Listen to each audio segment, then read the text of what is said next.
Araw-araw na mga salita ng Diyos.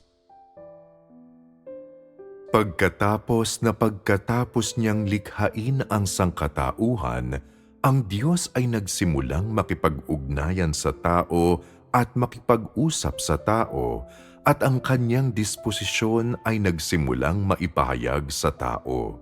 Sa ibang salita, magmula ng unang makipag-ugnayan ang Diyos sa sangkatauhan, sinimulan na niyang ipakita sa tao nang walang hinto ang kanyang diwa kung ano ang mayroon siya at kung ano siya. Nakikita o nauunawaan man ito o hindi ng mga naunang tao o ng mga tao sa kasalukuyang panahon, ang Diyos ay nagsasalita sa tao at gumagawa sa mga tao na nagbubunyag ng kanyang disposisyon at nagpapahayag ng kanyang diwa. Ito ay isang katunayan at hindi ito maikakaila ng sinumang tao. Nangangahulugan din ito na ang disposisyon ng Diyos, ang diwa ng Diyos at kung ano ang mayroon siya at kung ano siya ay patuloy na lumalabas at naibubunyag habang gumagawa at nakikipag-ugnayan siya sa tao. Hindi siya kailanman naglihim o nagtago ng anumang bagay mula sa tao at sa halip ay nagpapakita sa madla at naglalabas ng kanyang sariling disposisyon ng walang pag-aatubili. Kung kaya't umaasa ang Diyos na makakaya siyang makilala ng tao at maunawaan ang kanyang disposisyon at diwa. Hindi niya nais na ituring ng tao ang kanyang disposisyon at diwa bilang walang hanggang mga misteryo at hindi rin niya nais na tingnan siya ng sangkatauhan bilang isang palaisipan na hindi kailanman malulutas. Malalaman lamang ng tao ang daan pasulong at magagawang tanggapin ang gabay ng Diyos kung kilala ng sangkatauhan ang Diyos at tanging ang sangkatauhang tulad nito ang tunay na makakapamuhay sa ilalim ng kapamahalaan ng Diyos at mabubuhay sa liwanag sa gitna ng mga pagpapala ng Diyos. Ang mga salita at disposisyong inilabas at ibinunyag ng Diyos ay kumakatawan sa kanyang kalooban at kumakatawan din ang mga ito sa kanyang diwa.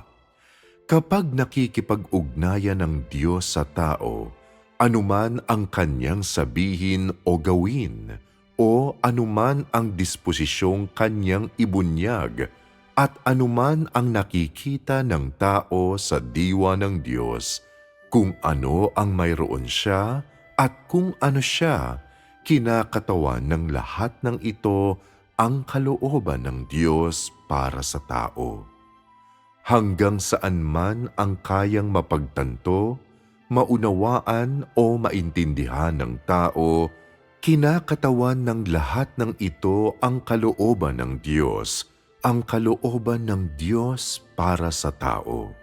Ito ay walang pag-aalinlangan. Ang kalooban ng Diyos para sa sangkatauhan ay siya ring hinihingi niya sa mga tao na maging kung ano ang hinihingi niyang gawin nila, ang hinihingi niyang paraan ng pamumuhay at kung paano niya hinihingi sa kanila ang pagkakaroon ng kakayahang maisakatuparan ang kaganapan ng kanyang kalooban. Ang mga bagay na ito ba ay hindi maihihiwalay mula sa diwa ng Diyos?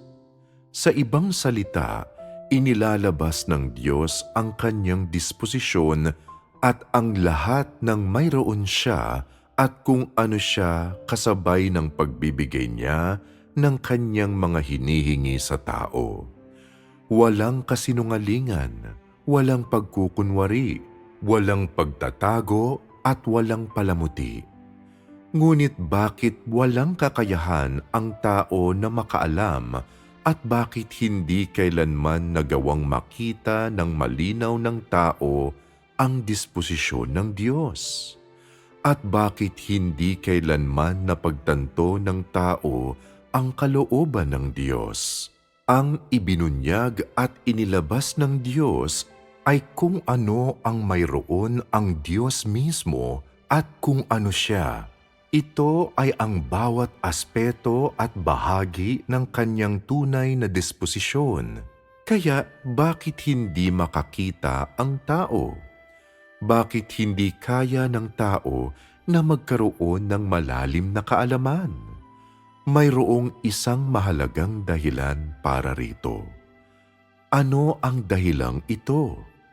Mula pa noong panahon ng paglikha, hindi kailanman itinuturing ng tao ang Diyos bilang Diyos. Sa mga pinakaunang panahon, anuman ang ginawa ng Diyos na may kinalaman sa tao, ang tao na kalilikha lamang, itinuring ng tao ang Diyos nang hindi hihigit sa isang kasama bilang isang kasama na maaasahan at ang tao ay walang kaalaman o pagkaunawa tungkol sa Diyos.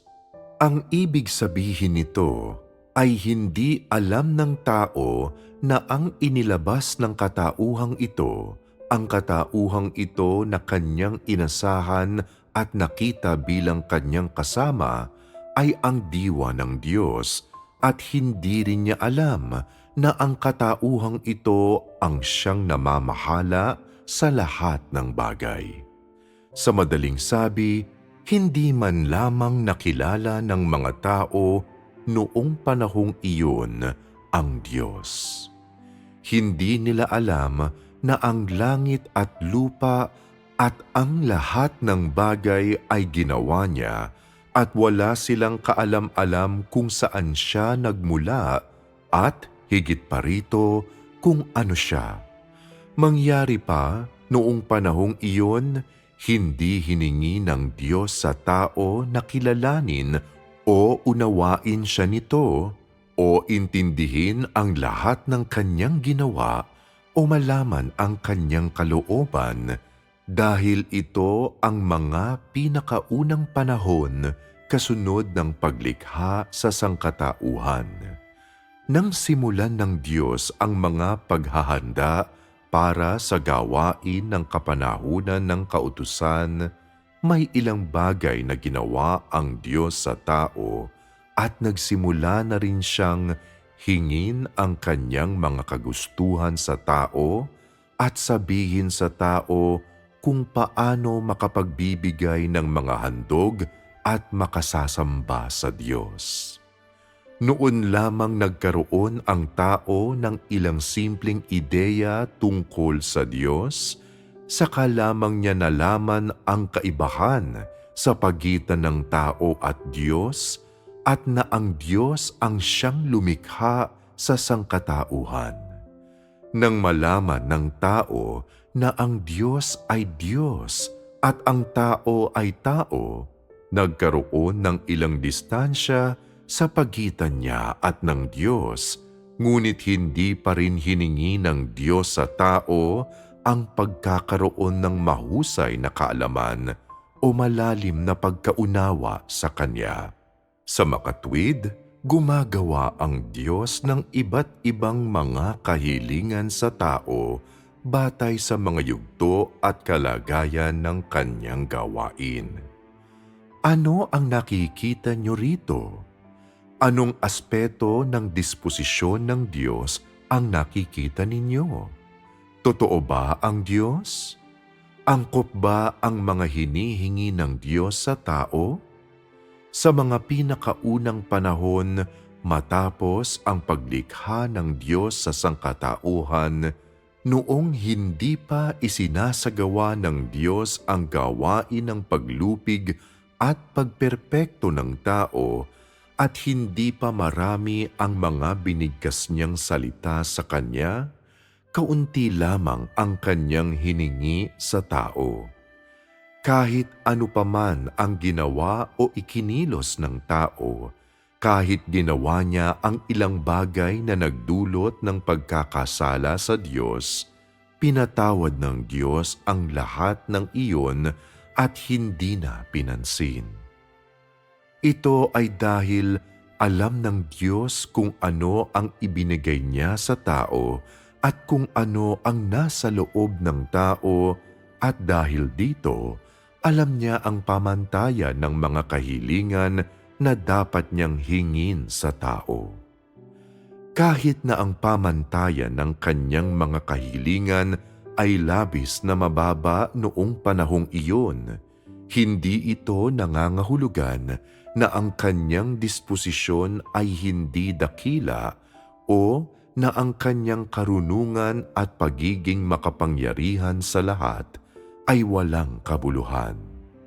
Para sa tao, isa lamang ang paraan upang malaman ang disposisyon ng Diyos at ang Diyos mismo, sa pamamagitan ng pagsunod sa mga hakbang ng gawain ng pamamahala at pagliligtas ng Diyos sa sangkatauhan at pagtanggap sa mga salitang sinasabi ng Diyos sa sangkatauhan. Sa oras na malaman ng tao kung ano ang mayroon ang Diyos at kung ano siya, at malaman ang disposisyon ng Diyos, hihingin pa rin kaya ng tao sa Diyos na ipakita sa kanya ang tunay niyang persona? Hindi na ito hihingin ng tao at hindi na mangangahas na hingin pa ito dahil naunawaan na niya ang disposisyon ng Diyos at kung ano ang mayroon siya at kung ano siya, makikita na ng tao ang tunay na Diyos mismo at ang kanyang tunay na persona. Ito ang hindi maiiwasang kahihinatnan. Habang walang humpay sa pagsulong ang gawain at plano ng Diyos at matapos maisagawa ng Diyos ang kasunduan ng bahaghari sa tao bilang tanda na hindi na niya kailanman wawasakin muli ang mundo sa pamamagitan ng pagbaha, nagkaroon ang Diyos ng labis na pagnanais na makamit ang mga taong kayang maging kaisa ng kanyang isipan. Nagkaroon din siya ng mas madali ang hangarin na mapasakan niya ang mga taong na kayang gawin ang kanyang kalooban sa lupa at higit pa rito na makamit ang isang grupo ng mga tao na magagawang makalaya mula sa mga puwersa ng kadiliman at hindi magagapos ni Satanas, isang grupo na magagawang magpatotoo tungkol sa kanya sa lupa. Ang pagkakaroon ng ganitong grupo ng mga tao ay matagal nang ninanais ng Diyos na hinihintay niya simula pa noong panahon ng paglikha. Sa makatwid, kahit pa gumamit ang Diyos ng baha upang wasakin ang mundo o ang kanyang kasunduan sa tao, ang lahat ng kalooban, kaisipan, plano at pag-asa ng Diyos ay hindi nagbabago. Ang nais niyang gawin, ang bagay na labis niyang hinangad bago pa man ang panahon ng paglikha, ay ang makamit ang bahagi ng sangkatauhan na nais niyang mapasakan niya, ang makamit ang grupo ng mga tao na kayang umunawa at umalam ng kanyang disposisyon at umintindi ng kanyang kalooban, isang grupo na kaya siyang sambahin. Ang ganitong grupo ng mga tao ay tunay na kayang magpatotoo tungkol sa kanya at maaaring sabihin na sila ang kanyang mga pinagkakatiwalaan.